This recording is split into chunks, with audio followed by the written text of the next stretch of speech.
ये सारा डेटा है, 1 11 11 8 18 8 7 7 7 एक्स वाई और 8। बोला जा रहा है कि इस पूरे डेटा का बहुलक बताओ। तो सबसे पहला पॉइंट ये आता है कि बहुलक होता क्या है। बहुलक होता क्या है भाई, सबसे पहले पॉइंट तो यही आता है कि बहुलक होता क्या है, ये तो बताओ आप। हमें तो पता ही नहीं है बहुलक क्या होता है। बहुलक वो डेटा होता है जो ये जो आपके सामने सारा का सारा आपको नंबर दिखा हुआ है, इसमें कौन सा नंबर आपको सबसे ज्यादा बार आ रहा है। बहुलक क्या होता है, मॉड क्या होता है, इस दिए हुए डेटा में कौन सा डेटा सबसे ज्यादा बार आ रहा है। तो अब आप बोलोगे कि 8 एक बार आ रहा है, 2 बार आ रहा है, 3 बार आ रहा है, अच्छी बात है। 7 भी एक बार आ रहा है, 2 बार आ रहा है, 3 बार आ रहा है, अच्छी बात है। लेकिन मुझे एक्स और वाई तो पता ही नहीं है। अगर मुझे एक्स और वाई पता नहीं है तो मैं कैसे बता सकता हूं कि कितनी बार कौन आ रहा है। पॉइंट है, यानी कि मुझे एक्स और वाई चाहिए। पहला सवाल तो मेरा यही बनता है कि मुझे एक्स और वाई चाहिए। अब एक्स और वाई चाहिए तो एक्स और वाई का क्या दे रखा है क्वेश्चन ने, वो देखो, दो समीकरण दे रखी हैं। एक समीकरण आपको दे रखी है 3x 7y बराबर 42, 7x प्लस 3y बराबर 58।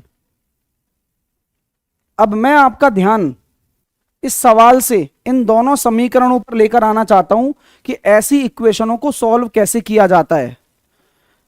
सवाल तो समझ में आ ही गया होगा। सवाल हम जब करने बैठे थे तो बहुलक निकालना था। बहुलक निकालने बैठे तो हम देख रहे थे कि कौन सबसे ज्यादा बार आ रहा है, तो पता चला कि 8 भी 3 बार आ रहा है, 7 भी 3 बार आ रहा है। अब कलेश हो गया कि कैसे पता लगाऊं बहुलक। तो फिर सवाल दूसरी तरफ शिफ्ट हो गया, भाई एक्स और वाई निकालो, तब पता चलेगा कि क्या कौन है। ठीक है, अब यार एक चीज मेरे को यहां समझ में आ रही है, जब दो आपको रैखिक समीकरण दे दिए जाएं, दो आपको रैखिक समीकरण दे दिए जाएं और उन दोनों समीकरण में गुणांक बदल रहा हो, दोबारा रिपीट करता हूं, गुणांक बदल रहा है, कोफिशिएंट बदल रहा है। जैसे कि x का पहले गुणांक यहां 3 था, अब यहां x का गुणांक 7 हो गया, यहां y का गुणांक 7 था और यहां y का 3 हो गया। यानी कि गुणांक अगर आपस में बदल जाते हैं तो ऐसे समीकरण को सॉल्व करने का बहुत आसान तरीका है कि इनको एक बार तो जोड़ दो, एक बार जोड़ दो, जोड़ो जरा।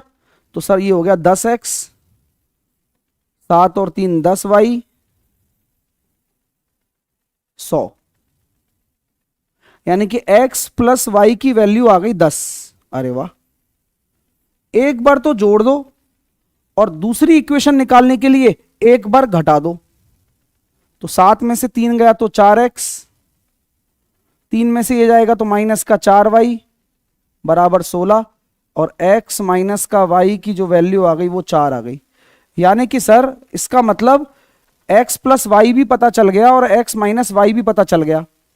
अब यहां पर एक और कंसेप्ट समझ में आएगा, जब दो इक्वेशन आपको दे रखी हो, x प्लस वाई दे रखा हो, x माइनस वाई दे रखा हो, अगर x निकालना है तो क्या करते हैं, दोनों को जोड़कर बटे 2 कर देते हैं।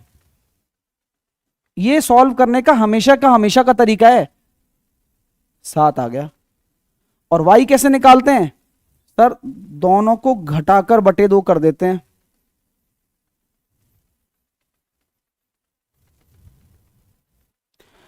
तो सबसे जरूरी चीज जो मुझे निकालनी थी कि x की वैल्यू कितनी आएगी और y की वैल्यू कितनी आएगी, मैंने फाइंड आउट कर ली है।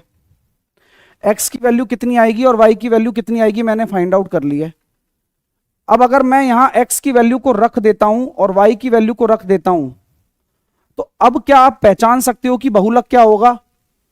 हां, अब ये कह सकते हो कि सर जो बहुलक होगा वो इस डेटा में सबसे ज्यादा बार आ रहा है, जो कि 7 जो है वो 4 बार आ रहा है। यानी कि आपका जो आंसर होगा वो 7 होने वाला है। क्लियर है, क्योंकि 7 इसलिए होगा क्योंकि दिए हुए डेटा में ये 4 टाइम्स आया है।